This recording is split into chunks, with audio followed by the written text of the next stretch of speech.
There we go. The record button is working beautifully. We had a bit of a short version last week because there was a little mix-up with the record button, but some people loved it. They loved the short version. Others had sleepless nights because they couldn't hear Dr. Zoo going on and on for an hour and 20 minutes.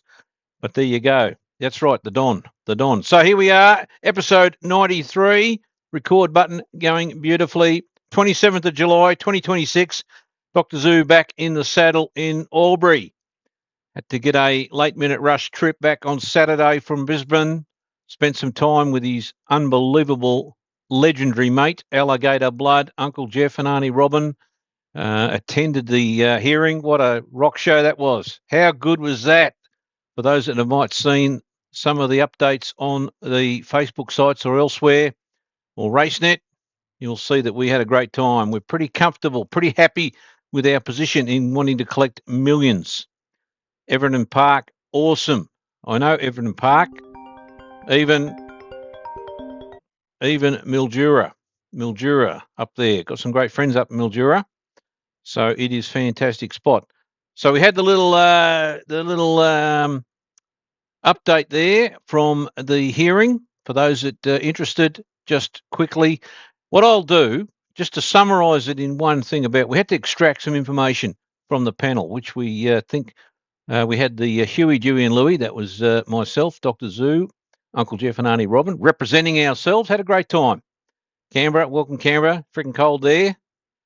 Spent a lot of time in Canberra with the court cases. A lot of time. Got to know a lot of the locals.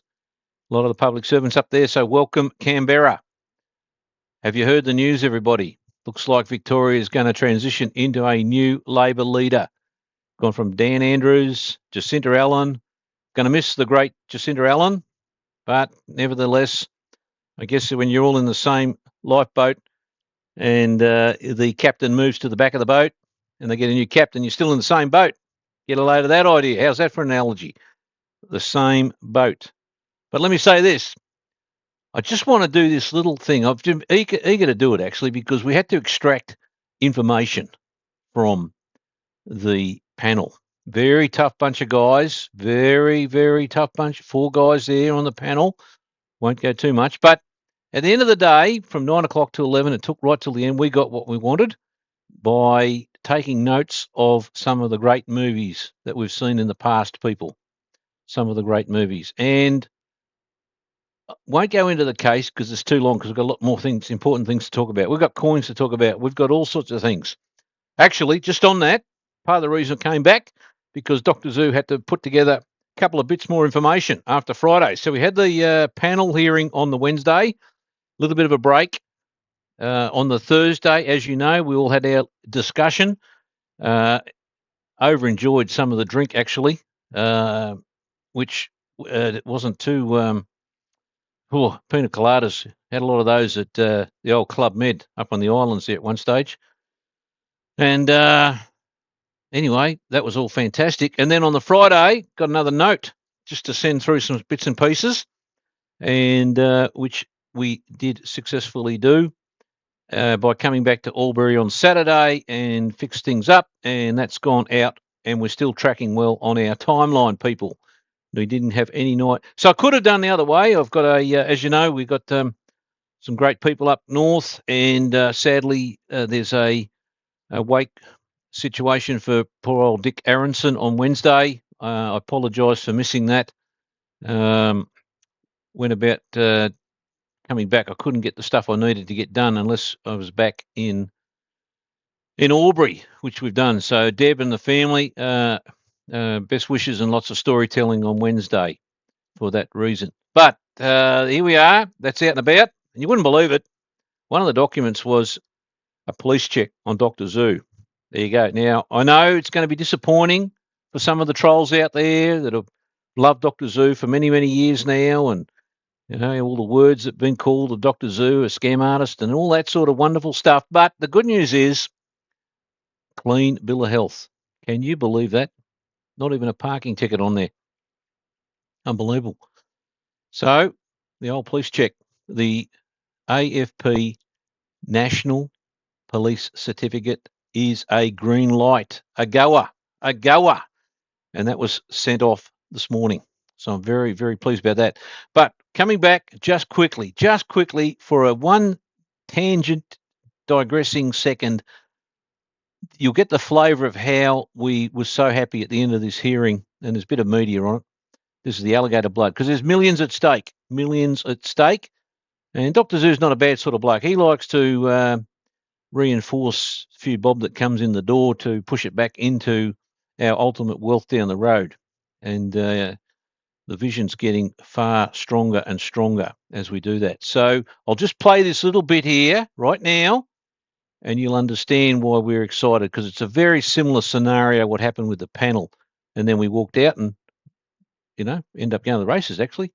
The inquiry came to a quick close, and they've reserved their decision, and we're pretty excited. Doesn't matter which way it goes, but the outcome was fantastic. And one day we'll write a little book about it. We'll write a little book about some of the things that went on, about missing samples and things that don't exist, and documents, and oh my goodness. In fact, Dr. Zoo was quite happy to do a presentation and try and use split chain that'll solve the collection of samples problems around racing around the world. But that's for another day. That's another concept. That's another product that can crawl its way out of the ability to use tokenization and Zoocoin fractions. So just have a little squiz at this. This will be quite amusing. Let's just see what we got here. Where is it? Here we go. Have a listen to this. You'll love it. Order the code red. You don't have to answer that question. I'll answer the question. Did you order the code red? I did the job. Did you order the code red? You're goddamn right I did. Colonel Jeff. Now, how good's that? That's what happened. That's what happened. If you get your little brains thinking about it, just do it one more time, because it really gives Dr. Zoo a nice tingle. When that's why we're enjoying some pina coladas, because we just thought, what the humour? You got to keep the humour in these inquiries. And not that Dr. Zoo looks like Tom Cruise these days, maybe a few years ago, but an older version Tom Cruise. And I guess Jack Nicholson, well, you could say some of the boys on the panel looked a bit like Jack and cracked under pressure. But I just want to do one more time. I know it's not relevant. You're going to go on about it, but I love it. I just love this little particular scene, and this is how we handled it. AI helped, actually. AI sort of directed Dr. Zoo as to what to say. And the words are different, but the scenario is the same. Let's play it again. Did you order the code red? You don't have to answer that question. I'll answer the question. Did you order the code red? I did the job. Did you order the code red? You're goddamn right I did. Oh, don't you love it? Oh, there you go. All right.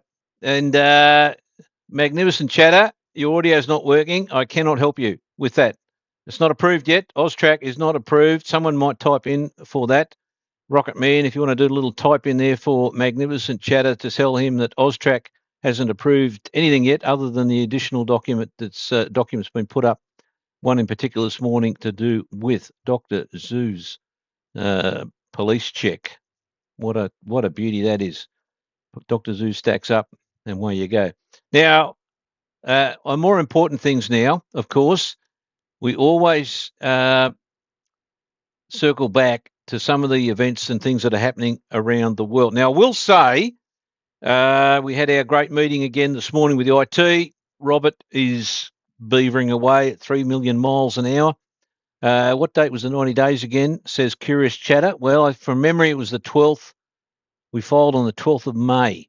So I think somewhere around about, you'd have to do the maths on a calculator. Dr. Zoo's not that good at these days with that, but I'd say around about the 10th or 12th of August, we're creeping very close. I can't recall whether I spoke with you about this on Thursday, but I'll just, for those that are new, because there's quite a lot coming in here thick and fast, it was a bit of a scary moment last week, late, because there you go, 10th of August. Thank you very much, KZ and Supernova. Look, there was a bit of a scare, and I'm, Dr. Zoo's not getting any younger, but let me just say this. I did get an email, trying to recall the date of it actually, and it was a generic email sent by the computers from AUSTRAC, and it said, can you make sure you file your application registration? Well, that put the bejeebers up, Dr. Zoo, I can assure you. And it's interesting how technology works at all sorts of government levels these days. But anyway, not to be concerned about it, although I think Dr. Zoo did down another pina colada by that stage. I rang the hotline to AUSTRAC, just keeping everybody in the picture and transparent here, and started to panic because you don't like those sort of emails, especially when you file back in the 12th of May. And, you don't want to trigger any 90-day stuff. So we've been filing ASAP information, which doesn't trigger Section 79Q, which extends the time. So I rang the hotline, and they are very good. Look, they are very, very good. I know people don't like government. Dr. Zoo has a bit of a sad spot for some of the government bureaucrats, obviously fighting for the last 27 years. You see it all. But the lady there was very good. She said, don't panic. It could be a automated computer-generated email, which it looked like it. It hasn't picked up the fact that we've been in the system. She checked the system. She checked the dates. She checked the submissions. The dates of the 12th of May were in there.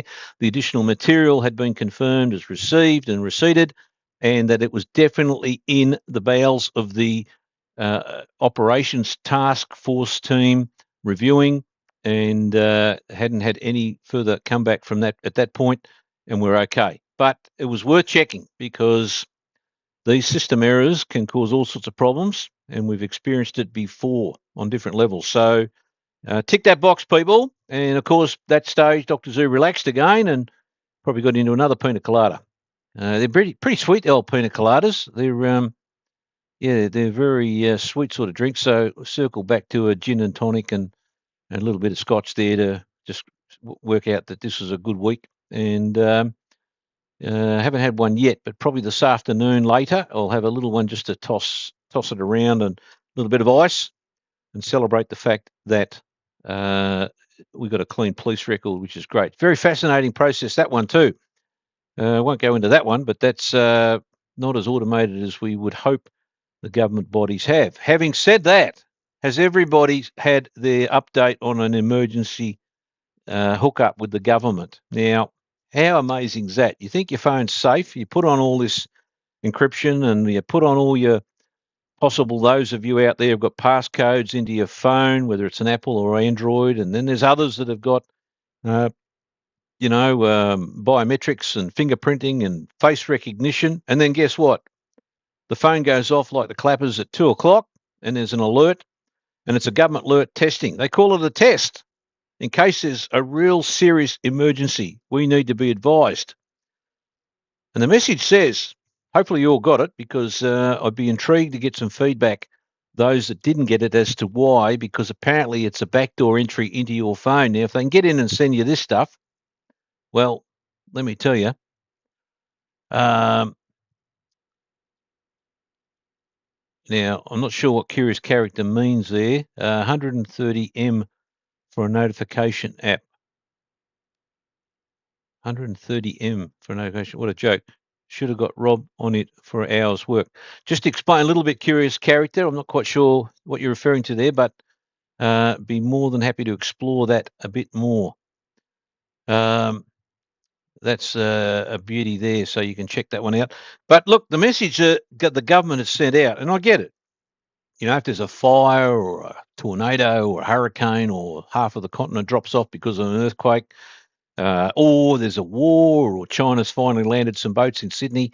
I don't know whether the concept of removing a premier would be a critical message, but maybe that could happen. We could get another one later tomorrow that says that Jacinta Allen's gone, but the message reads, critical Oz alert, test message, Oz alert. This is a test of Oz alert, Australia's new emergency warning system. No action is required. In an actual emergency, follow the instructions in the alert to keep yourself and others safe. Visit the AusAlert website for more information. This message is authorised by the Australian government. Now, we did a little bit of chatter about this morning before this happened, and we thought we'd put a few things to see if we could block it, just to see. We're not being smart about it. We're interested as to it.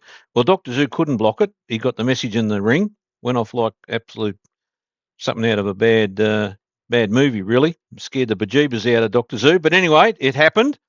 Intrigued about those that got it and those that didn't. What I am intrigued about is who let the dogs out? I mean, who let the dogs out? Who in Apple or the government legislation under our great illustrious leader, Anthony Albanese, is worried about all things to do with social media and looking after our interests and making sure we're all safe, tucked away in our little beds at night while the nuclear warheads go off because he didn't want to have any missiles in the country to defend ourselves with. But nevertheless, we get a message. I am concerned about the accessibility to the back end of my phone. Now, if that's the case, what else are they doing? What other information is being tapped into? What other little naughties are being placed because there's a backdoor there from Apple and Android? Oh, the spooks are out. The spooks are out. I mean, I didn't ask for this message. I get it. I'd like to be notified when I'm going to die, but or if I'm in the prospects of dying because there is an emergency. But you can imagine the emergencies. It'd be unbelievable, really. Anyway, if anybody's got news on that, that would be a great one for all the tech heads out there to come back and do a bit of homework. Dr. Zoo will do some research on this and try to get to the bottom of the way in which the government went about tapping into the back end of Dr. Zoo's phone. If they can do that, they can do everything. And goodness knows, it makes the movie Orson Welles' 1984 look like Donald Duck on a Sunday afternoon, people. So I don't know. Zoocoin Rocket Man's got an interesting one here. He says, I put flight mode on, which stopped it until I turned flight mode off again. Yes, well, that's interesting as well. I did have flight mode, the same as you, Rocket Man, but it didn't stop it. It kept pinging through. So there you go. They're all here to help us, though. All here to help us. I see what you're saying, Curious Character. $130 million to build? Oh, please. Well, that'll be another great government exercise. You can imagine the test message joined to be burnt before you get a chance to get the message and you can't get your phone because the power lines and the renewable energy won't be enough to turn the phones back on. But look, that's for another day. Let's not get too worked up with that. Let's keep focusing. Now, Joyful Pal has got a very good one here. He says, or she says, or it says, we got to be proper these days, prim and proper. So let's just stick to that. Now, Joyful Pal, where is it? Here it is. Split chain for 17 million went through. Was that you, Dr. Zoo? I can categorically state that was not Dr. Zoo. Not Dr. Zoo, nor his entities, trusts, or businesses, or anything associated with the family or anything. It was nothing to do with Dr. Zoo. Actually, couldn't even tell you, but we have attributed some of this big stuff to. Remember, there's some big players in the game. You've got some big people. We don't talk about some of our big investors and people over the journey, but that's how the project gets carried for all the rest of us and our benefit.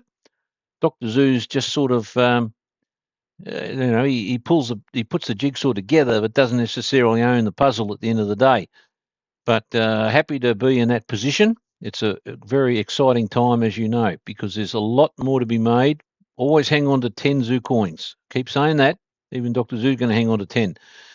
But we have affectionately given some of these big hitters our whales, if you like. Every business has whales and putting significant money. Remember, it's a $55 million project. So what we built for $55 million and they get a notification that gets sent out to government for 130. So we're still in front, miles in front, by the way, when I look at those numbers. We have affectionately called these, what people in the world of Zoocornian land, Jatoshi. Now, Jatoshi. So we've got a Jatoshi and there is a Satoshi, but we've got Jatoshi. So one day they may or may not reveal. But look, it's important too that some of this stuff, because you can see a wallet address in the split chain, that's the public wallet address, you can quite easily identify the last transaction and balance. That's about as far as it goes, and that's not a bad thing because there's been over the journey with Bitcoin and things, there's been a lot of naughty people out there that try and steal people, their wallets, their passcodes, and their private codes. You've got all sorts of government bodies. You've now got this critical Oz alert. We don't know how far this goes, but who knows? The powers to be certainly have a lot of control over these methods and methodology of encryption and all the rest of it, and quantum computing, and all sorts of wonderful things could happen. But you still have audio. It's all I can do. I can't help talkative civilian. You have to fix your thing at your end because I've got one person listening, which is awesome. There's probably a few others here, but there you go. So, yep, look, that's the beauty of the split chain, and it does create some very good interest down the road, particularly as we keep going on about how powerful the split chain is, which it is. Scalability is massive, 100,000 plus transactions per second, if not more. We'll test that full throttling and see how that goes as we get closer with Zutopia down the road. And don't worry, green button is on standby. AUSTRAC comes in, it gets pressed. That is a standing instruction. All right. As soon as that's there, you can contact support@zutopia.com, and the other great man, Riley, will turn it on and let it loose. Let it run. Let it run, Ronnie. Another great scene from Secretariat. Let him run, Ronnie. That's what we're doing. That's the exciting part of Zutopia. Let it run. And then we'll get stuck into where we're going. Now, there was a question here I just saw before. No, I think we've covered. Yeah, you can't handle the truth. That's in the same movie, KZ. You are spot on.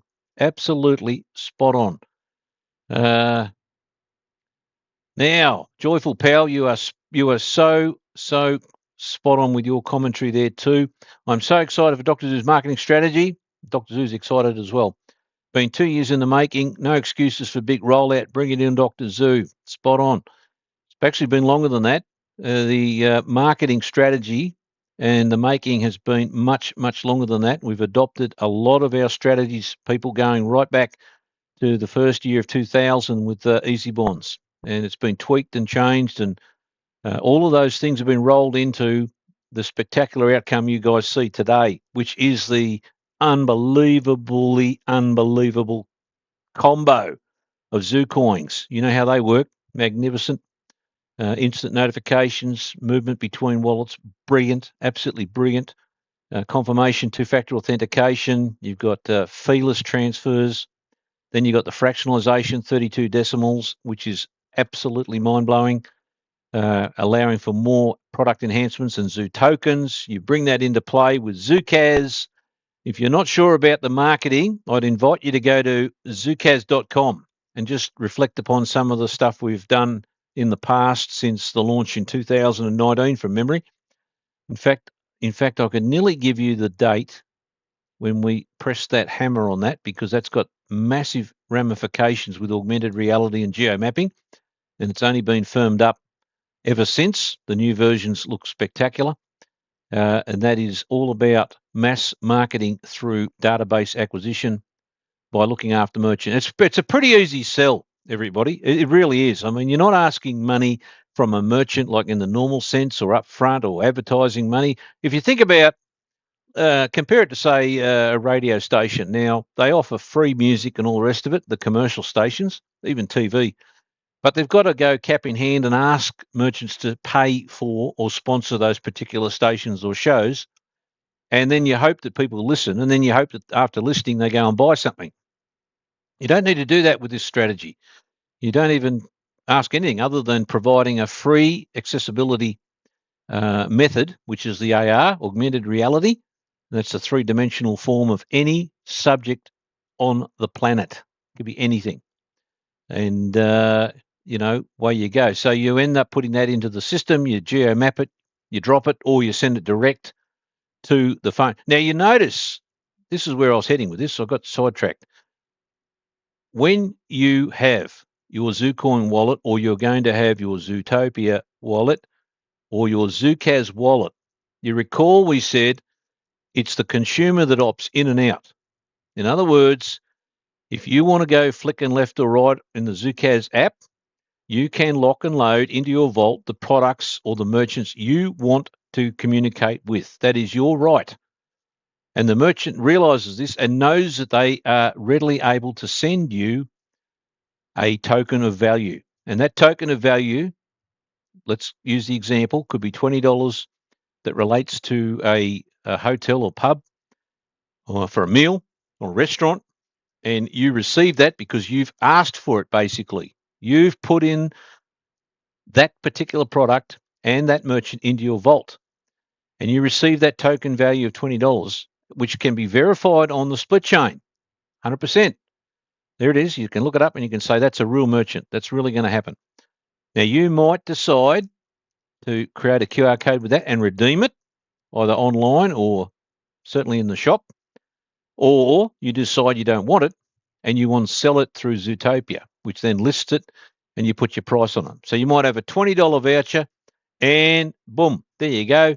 You list it for $5 and you're making money. We're trying to get people to make money and they become global reseller agents around the world for merchants.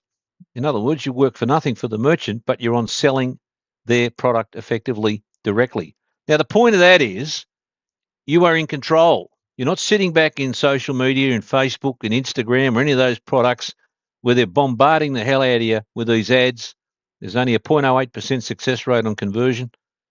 And you are the subject of their ability to make money, which is in the hundreds of billions of dollars, hundreds of billions. That's the problem.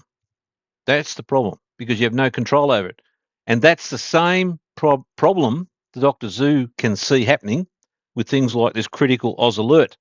We never were asked to opt in and out. Now, I don't know how some of you have been able, if you have, and you've been able to, stop it from happening. Good luck to you. And maybe you get your ass burnt when you're out there if the fire's raging because you didn't get the alert. And generally, this is what politicians do. They really do want to look after us. They're a great bunch of people, and they worry about us all the time. All the time. We can't think for ourselves. We're not allowed to think. We've just got to, do as they say and put in legislation. It's a bit like the old 2 words that Dr. Zoo can't believe was actually inserted at a cost of $13.4 billion, which is those 2 words, people, making arrangements. In fact, we might look at that down the road as to whether we can name a horse making arrangements. That'd be good. Anyway, that's for another day. So those 2 words have impacted across all of society to date. Dr. Zoo was talking to some people the other day, and you got a real estate agent who's got trapped in this AML scenario. You got an accounting firm that's trapped in it. You've even got the poor old lawyer, caught up in it. So they're doing 4 rounds of checking of people that are of good stature with their money.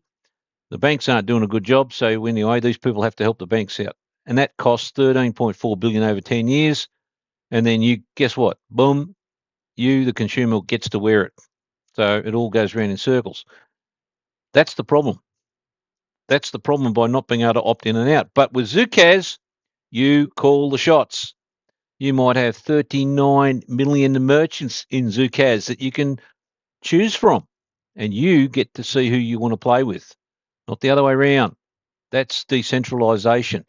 And because the notifications works and it's at your option, you get to receive the notification. And if you don't like it, you just flick it off. I'm trying to work out how to flick this thing off from the government, but it's not going very well at the moment. But we'll very much open to ideas on the exact mechanisms if there is a legislation that was passed in Parliament that forced the hand of Apple, because we haven't heard much about it.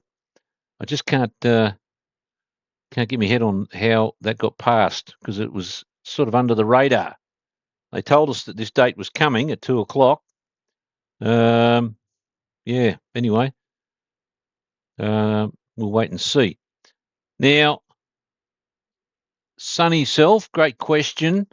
Has AUSTRAC given any indication that they are on track? No, they don't do that.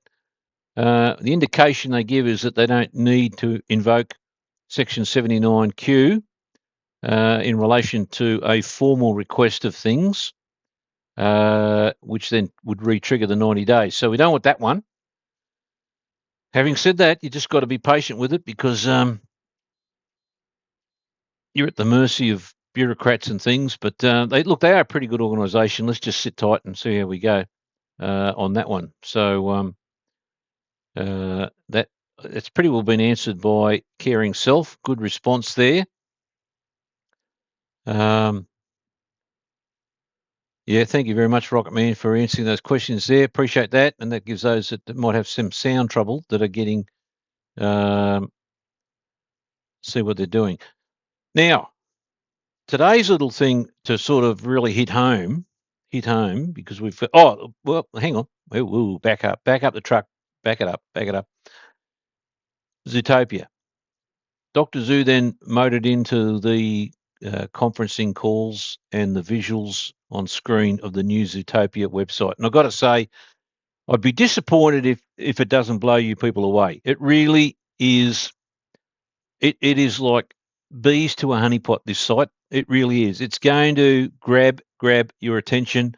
The simplicity of the back end is getting stronger every day. They don't stop working the team. They keep fine-tuning and tweaking stuff.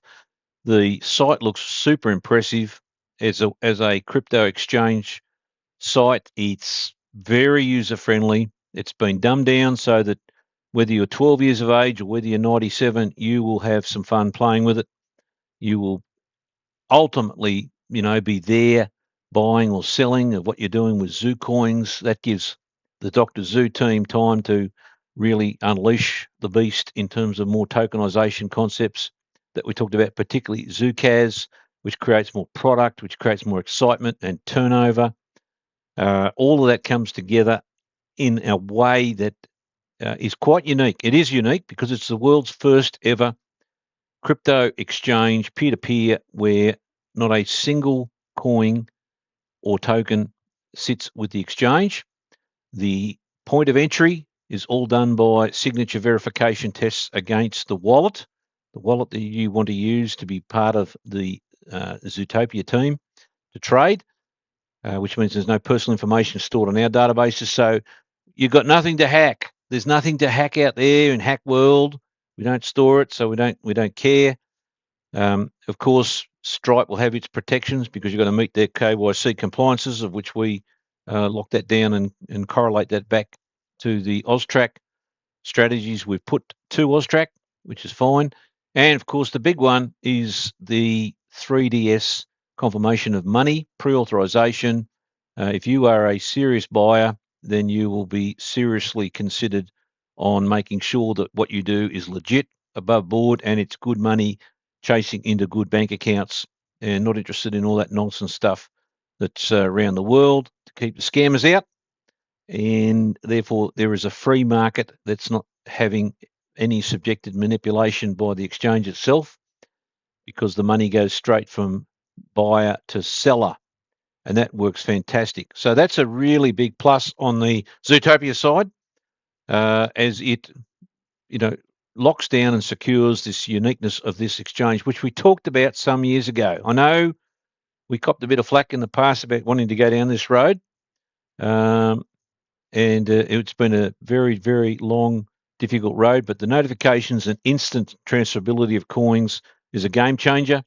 That triggers the effect of money instantly moving. And let me say that by the time you start working your way through more and more various products, it'll become like one big shopping cart of things that you can actively participate in, and look at the sort of tokenization stuff that then has this verification against the split chain. So all of that comes together. We don't have the Great Wall of Bitcoin. We don't have the pressure cookers there with miners and stoking up half the world's electricity and creating CO2 emissions for those that don't want that. We sit in a pretty sweet spot because we tick an enormous amount of boxes that satisfy the left, the right, the middle, wherever you sit in the world of politics, and it is an absolute beauty. You can take the position whichever way you wish to go. So the layout in the app has been dumbed down as well. Even with the testers that have been playing with it, there's been a lot of nice bits and pieces added in there to make it a bit clearer and more succinct in the Zutopia trading space, because it's going to happen when you think about the variety of tokens we see coming in the Zutopia world for trading. Now, just on that, as a bit of a lead into our discussion for today, last week, well, Dr. Zoo was busy with his pina coladas and talking about Code Red and that sort of stuff that was happening at the hearing, and filing stuff for AUSTRAC and all those little bits and pieces while the team's been busy. It was brought to Dr. Zoo's attention. Now, one of these exchanges, I think Dr. Zoo lost 100 grand. I'd have to check that. And I think it was BitMart. But we do have a list of the exchange. We had 10 at the time, way back, that we were going to simply list the Zoo coins for the trading on a variety of these crypto exchanges so that we can all live and breathe and have a great time. And Dr. Zoo gets his G800 Gulfstream, and you guys are all happy little Vegemites. And for those in America that are listening today, I know you probably it's probably not a thing that you want to get used to, Vegemite. It's a very much Australian-based taste flavour, but you do get used to it, and it can hurt in the early stages as it enters the mouth. But there you go. That's what we call little Vegemites. Now, during the last few days, BitMart, that's BITMART, which was launched in 2017. Founded in 2017 and launched on the 15th of March in 2018 out of that wonderful jurisdiction in the Cayman Islands. Oh, look at that. Predominantly as a centralized crypto exchange by a number of entities. It has hit the wall. Gonski. That's it. Gone, and gone. Now, we're talking some serious exchange here. That it at the end of 2021, BitMart had 9+ million registered users. It had raised over $300 million. Its users grew by a further 8 million in 2024, and then had another 10 to 13 million by 25, early 26. Its annual trading volumes had reached multi-trillion-dollar levels during these years, greater than 3 trillion in 2024. It recently got its Australian AFSL licensing, June of 2026, under the new digital assets framework. Now, we don't need that because we're not holding assets and things, so it's different people. We got our ASIC stuff through, no problems. And then it started to look at US licensing and hit all sorts of brick walls. And it had a daily volume. Now, get a load of this, a daily volume in early 2021 of turning over $4 billion. Now, that's a lot of money. That's a lot. That's nearly the size of Dr. Zoo's claim against the government. Although having added interest up over 27 years, that'll grow to about 43 billion. So if you do on a rough rule of thumb, just a rough rule of thumb, 1% profit take on volume, you're still looking in the order on that number of what's that? It's going to add up to about $40 million a day profit. Now, you think with that sort of money, you could really lash out and build and strengthen the exchange and the platforms and compliance. But at the end of the day, things go a bit pear-shaped because they can't structure them in a way that takes away these risks and these profile risks that happen with these exchanges, which is what Dr. Zoo was warning about, trying to get money on and off these exchanges, worried about custodialship. Same with the Australian-based Elbait, our good friend Morty, closed shop at the end of June, and that's gone Gonski. There's been a whole raft of them. In fact, 2,800 exchanges have hit the wall in Europe. We talked about that. There's not many left, really. And in BitMart's scenario, they decided that that's the end of it. The volumes have dropped to less than $1 billion a day, and even $1 billion a day, you'd think you make a few bob, but obviously not. The margins are too tight. They might be less than that 1% figure we talked about.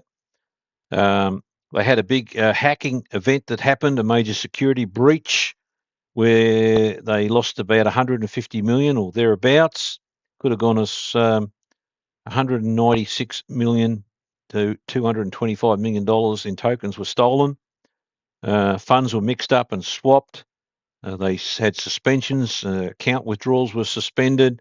Wallets were frozen, and all those wonderful things. Now, I've said it from day one, and I know you're in the same boat. If you've come this far and you've been on the journey and you've taken the risks and you understand crypto, the last thing you want is to end up with a few bob, whether it be, $5,000, $10,000 or 10 million or $100 million, and you get stuck with an exchange because they're controlling your coins and they dictate the freezing of the accounts. Bad enough with the banks.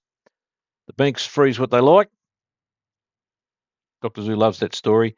Sends $500 to a sponsorship on a horse, Roscoe, and the account gets frozen because the words alligator blood could relate to some terrorist organisation. Not quite sure how that works, but having then digested what alligator blood is all about and the history, the account was unfrozen. Thank goodness for that. But the exchanges have been suffering big time, and I've written about this many a time about why we didn't go down the exchange road. Now, we're not crowing about it. We're just letting you know that this, as the hens have come home to roost, and we're very happy where we sit. We're happy with the professionalism of the time we've taken during the soft launch of Zutopia. We are extremely happy with the tweaks at the back end, how that's going to work its way out, the ability for you to freely trade, whatever price that is, the market will be taken care by you guys and others coming in, and new wallets are easy to get now, easy to link. We don't have those issues and copy and pastes and things.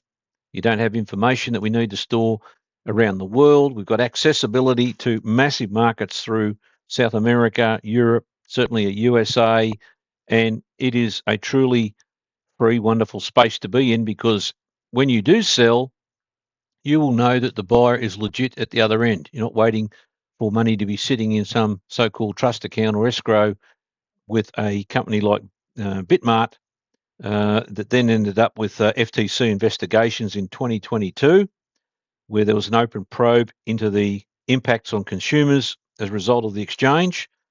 They even had problems again in early 2026 this year. So it's a sad time when you think about these were the innovators and people that saw the vision in the crypto space and are now done and dusted, gone down the proverbial we're not here any longer scenario. But it can create a huge wind down problem for where they're trying to get their wind down now of coins, etc.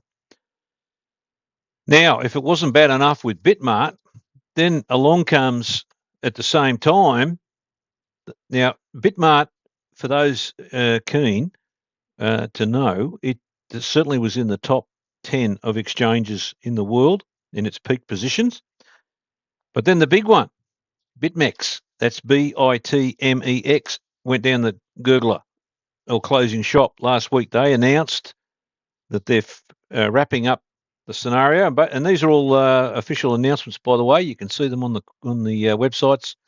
They're finished. And BitMEX, on the 23rd of July, the owner, which is HDR Global Trading, announced that the exchange will permanently cease operations at 4 p.m. UTC on the 23rd of September. No new registrations, no more accessibility to the platform. And it's probably, BitMEX probably does mark the end of one of the great crypto influential platforms who pioneered many swap concepts and opened the gates to crypto in that journey that it had. Now, think about this. It was co-founded by some pretty legendary guys. That's the Arthur Hayes, Benjamin Dello, and Samuel Reed. But they did get themselves in a little bit of bother over the journey. But at the height of 2018 and 2019, BitMEX, which we were looking at to list as well, and you've got to imagine, people, it's all right to say you've got some short-term trading and you're in and out, but someone always can lose, right? Which is what worried the hell out of Dr. Zoo with this globalization of centralized exchanges. It really, in all seriousness, put the kajibas up Dr. Zhu, who was worried about it and wanted to make sure we could embrace the solution through all the stuff that we've known over the last 20 years, which is coming to a head now. But in that period, BitMEX had 57% of total global derivatives crypto sales. It had an annual volume of $1 trillion, daily records of 8 billion. Now, if you can't make money or use money properly or create a business that's generating potentially anything from $30 to $80 million a day with 2 million active traders, that's not a lot of traders, but that's 2 million active traders, then there's something seriously wrong. There's something seriously wrong. Now, it climbed as high as the fourth largest exchange in the world, and they've had enough. They've had enough. The compliance around the world is mind-blowing. And I keep saying this, that even though the great man Elon Musk has visions of turning X into a globalized platform, there are at least 193 jurisdictional hurdles that become a burden when you try and play the game in all these jurisdictions, if that's where you end up. And even in America, if you think about it, the strategy through the old easy bonds, which we had the first ever sign-off exemption under the Texas banking regulations, still do.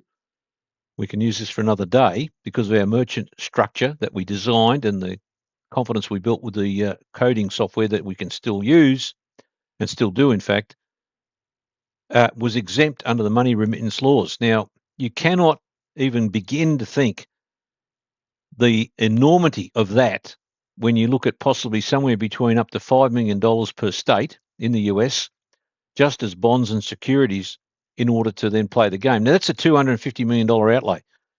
That's before you start with compliance costs and everything else that comes with it. So you don't get to see this. All you see is that, yes, you want to trade and you want to put your coins on the market and you want to play the game, but there comes listing fees and costs and all those things that we've written about of the fraudulent activities that can happen with manipulation, pump and dumps, wash sales, all that sort of stuff is a real issue. And that's what got Dr. Zhu extremely, extremely nervous. Now, BitMEX certainly didn't escape its problems in America at the time.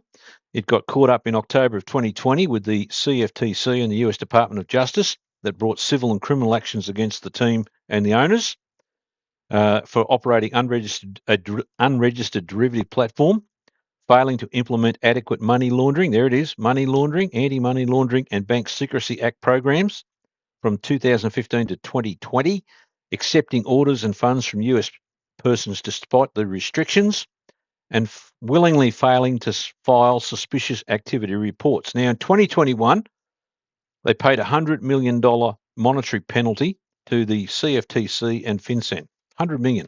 So you can see that profitability starts to leak out the door because they are not putting themselves in a position of checking the law in the first instances and building it up. It's a bit of a gun-ho cowboy operation, really, when it starts. Now, in 2022, the co-founders that I mentioned earlier, Arthur, Benjamin and Samuel, pleaded guilty to the BSA violations. They each paid a $10 million personal fine. Hayes received 6 months of home detention and 2-year probation for criminal activity. The others received probation varying from various lengths, which they all then pleaded guilty. Now, good luck to them because they must have been little mates in 2025 with the President Trump, who pardoned all three and off they went. But they paid in excess of $200 million in fines. Now, the decline of this shows the concern that is still happening in the crypto space with these exchanges. It hasn't gone away, whether you're thinking about Binance or OKX or Bybit. In July of 2026, this is how bad it's gone. So BitMEX has gone from $8 billion turnover a day, and it plummeted to 84 million in a day, which is about 0.08% of the global market. So we have warned about this. We are on the record. It's not like Dr. Zhu woke up and did a retrospective analysis of these exchanges. It's on the website at zoocoins.com. We talk about it at length. We talked about the problems, and it's probably the best million Dr. Zoo's ever lost, because losing it then triggered where we want to be in the future, particularly as we can see massive volumes on tokenization that is proper, correct, and communicates that value proposition between merchants and consumers directly, as I alluded to earlier. That's the exciting part, because you can really then start to look up. Now, as I said, someone looked up, Jatoshi. There's been 17 million coins changed hands for whatever reason, tax purposes, offshore, whatever. Dr. Zoo doesn't know, but that's the beauty of the transparency in relation to that. And you'll see that transparency accelerate a lot greater as we re-switch on the API directly into Zutopia for live trading, which will give you pricing. But more importantly, if you are dealing with participants as in purchasers or sellers, you have the right to obviously take that public wallet address and make sure that you're dealing with something that's real, not something that's hidden or used for global trading purposes for these exchanges to make truckloads of money. Now, just to wrap that up, that point, which is how important it is, I mean, not only did BitMEX on the very day that it announced its closure, and I don't know whether this is connected, it possibly is. You would have thought the board of BitMEX would have been well and truly aware of it. But on the very day announcing their closure, they then faced a lawsuit which was filed, and that lawsuit was filed in the Southern District of New York City, in the United States District Court of the Southern District of New York City. And that is a claim by a company called BitMEX Services Inc. and David Namdar, who then has sued HDR Global Trading Limited, which is the owner of BitMEX, in a class action complaint. And this is really interesting. So you've got this exchange that's come from a pinnacle of 8 billion. There's all sorts of lost wallets and things, and there's manipulation, and it's one thing to take a risk in life with it. It's another to leave your fortune in the hands of someone else and take another risk. That's two risks in one lifetime. That's what we want to avoid. You're in full control. You have sovereign control over your coins. That's how we want to leave it. You have the ability to make sure you back up. If you don't back up, it's your fault. That's it. Game over. End of story. And you need to be conscious of that control and power you have over your own zoo coins and fractions as they come out down the road. But this claim, this lawsuit, which as I said, it was filed on the very same day they were shutting down, so it looks a bit sus, really. Maybe it's because of the lawsuit. They say, that is the plaintiffs, BKX, just call it that for the time being, that they lost 305 Bitcoin through forced liquidation sales unauthorized by BitMEX. Now, obviously there's going to be a lot of toing and froing here on what he said, she said, he said, but nevertheless, it'll be tested in court, because someone's been naughty with someone's assets, and you just don't want to get yourself talked, unless you love litigation. I mean, Dr. Zoo loves litigation. He told the panel the other day, he said, a bit of a twitch if I'm not in court. I guess I've just been conditioned to it, and for Dr. Zoo, it's a 50-50 outcome generally. You don't win everything, but we've had some big successes over the years, and getting more so now that AI has come into play. The power of AI, how good's that? It'll put a lot of people out of jobs, but it's certainly a game changer when you're in the industries like accounting and law, and even those that are coding stuff out as well. But in addition to that 305 Bitcoin, David Namdar, he alleges also that he lost 622 Bitcoin worth 40.7 million. So we're talking quite a few millions here, people, that is challenged against people that had their assets with the exchange, with BitMEX, and we're talking about this class action accelerating and being open to others that have had serious losses as a result of the exchange. Now, the last thing you want, if you've taken these risks, as I said, unless you're used to court, you want to avoid it at all costs, and you don't want to have to come down this road of having your assets trapped because of the way these things are built, the exchanges. And even though the regulators are doing all their jobs that they should be doing, it still means that the poor bloke in the street suffers. Now that's a real problem. So yeah, that's the big issue there. And the same with not that Dr. Zhu gave financial advice, but he was concerned about things like SpaceX. Still is. It might rocket and go to the moon and back. And Dr. Zhu's more than happy to have egg on his head if the the $1.5 trillion loss turns into a $3 trillion profit. Who knows? But the small bloke in the street tends to always wear it. That's exactly what happens and has happened in the past if you go back the last couple of 100 years of trading and all these things. Now, the problem with consumer protection is in order to get your money, you've either got to get a regulator to finance it or you get someone with deep pockets, and you're no better off because you're then going to go through the grief of not having access to your assets and your money. And apparently this is not the first lawsuit that's been faced by BitMEX. They had similar claims in 2020. So this new complaint, however, is designed... Well, basically, it alleges that the owners designed a system to retain customers' collateral and transfer the remaining Bitcoin to the platform's insurance fund. Now, this has got really overtones of FTX and Alameda and good old Sam Bankman-Fried and all that sort of stuff that went on. And we're getting another wave of it now because what happens, the price of Bitcoin starts to crumble. You've got the great man out there, Michael Saylor, still borrowing up to his eyeballs, trying to prop up prices. You've got the miners. There's another big miner last week that shut down business. They can't afford the $115 million of costs, and they're underwater, so they just close it down and move their servers into AI mode and try and make money that way. But you could get stuck. I've warned about this. You could get stuck with Bitcoin you can't transfer. Not like you guys. You can transfer 24 hours a day right now, whatever fractions, 10, all the rest of it. Not a problem. So, talkative guru, why be so negative? You've got to be negative. That's life. For every action, there's an equal opposite reaction. One is positive, one is negative. If you don't understand the negative, you'll never understand the positive. Very simple thing in life. So just, again, Dr. Zhu, all the time invites people, if they don't like what they're hearing, turn it off. That's the positive. So it's beautiful. It's a wonderful world we live in. But that's the problem with today's generation.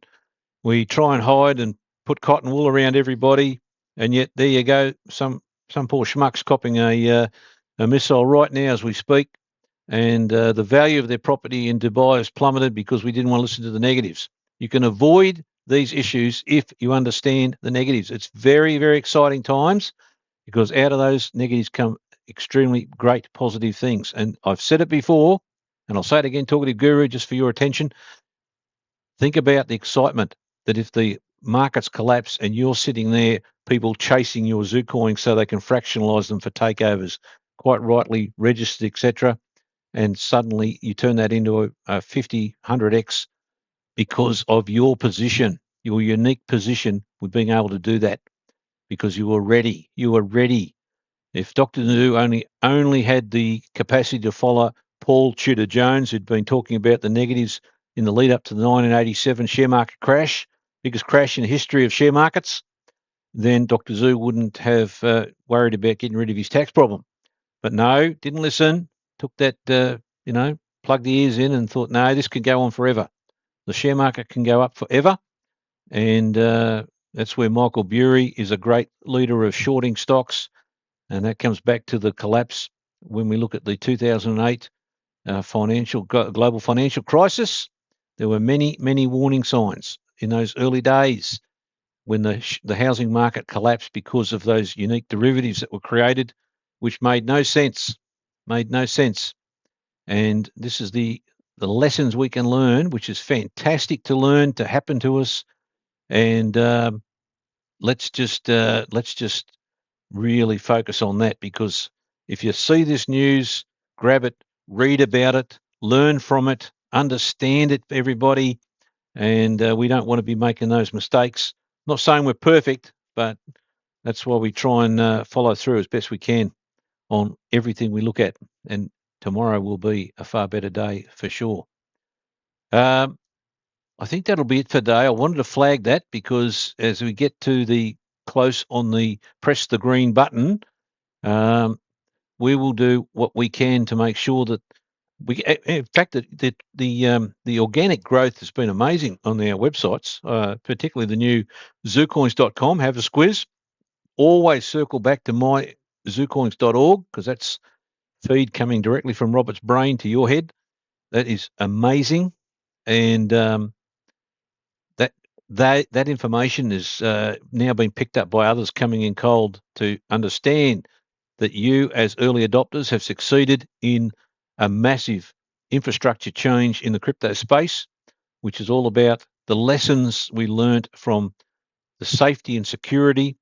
The very essence, for example, is if we hadn't listened and observed what's been happening and how crypto was supposed to work, which again, if you have a Bitcoin and you send it to a wallet that you mess up because you copy the wallet address down wrong, or you didn't get the right address, or you got someone that was fishing for your coins, it is lost. It's still on the Bitcoin blockchain, but it's gonski. It's over. And there's 3.9 million Bitcoins that are now in Never Never Land because the structure of the tech didn't accommodate or to maximize the security between two peers.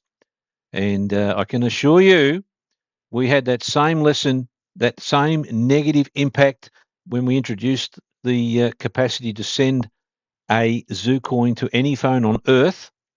And because of your patience and your preparedness to test, we had a 30% failure rate. We had a 30% failure rate because people were sending it to wrong country code addresses. They didn't take zeros out of the phone numbers. They put the wrong phone numbers in and it went. So that was a huge learning curve lesson of which we had and are the only crypto on Earth. I'll make that call now. Happy to be corrected.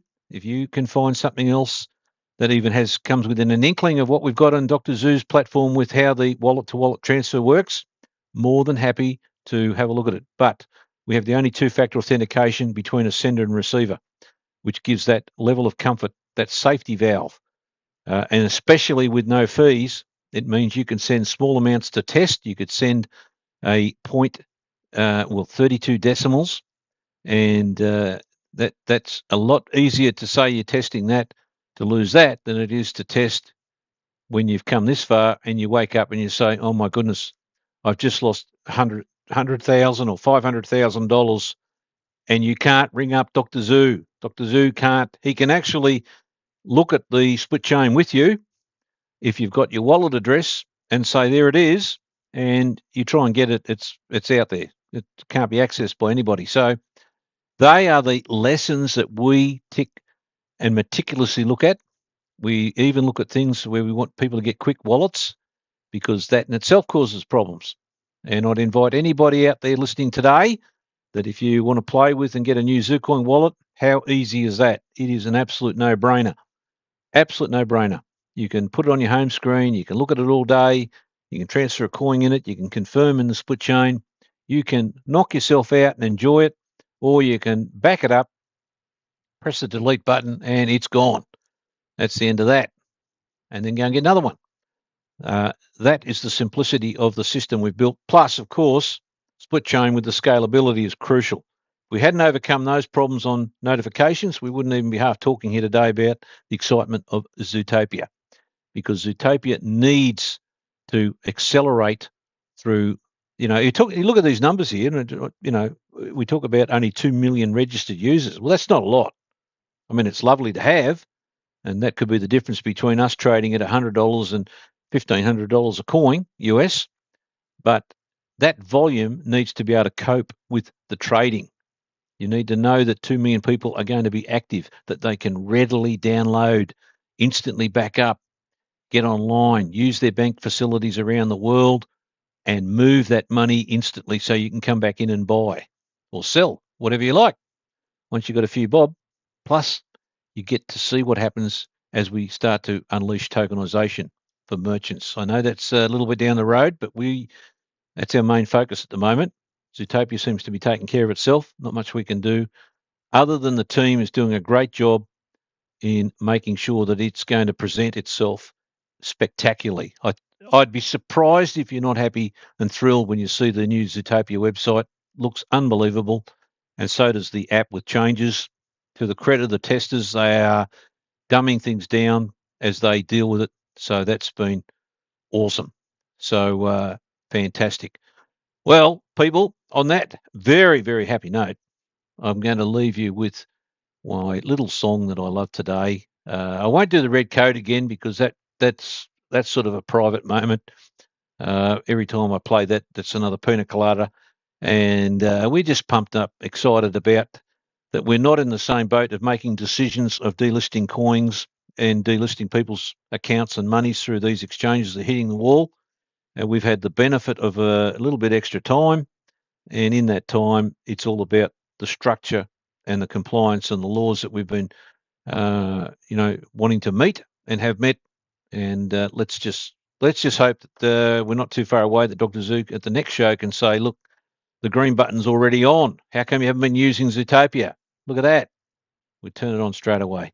But let's finish up with this great little tune, and it says it all for Dr. Zoo. Here we go.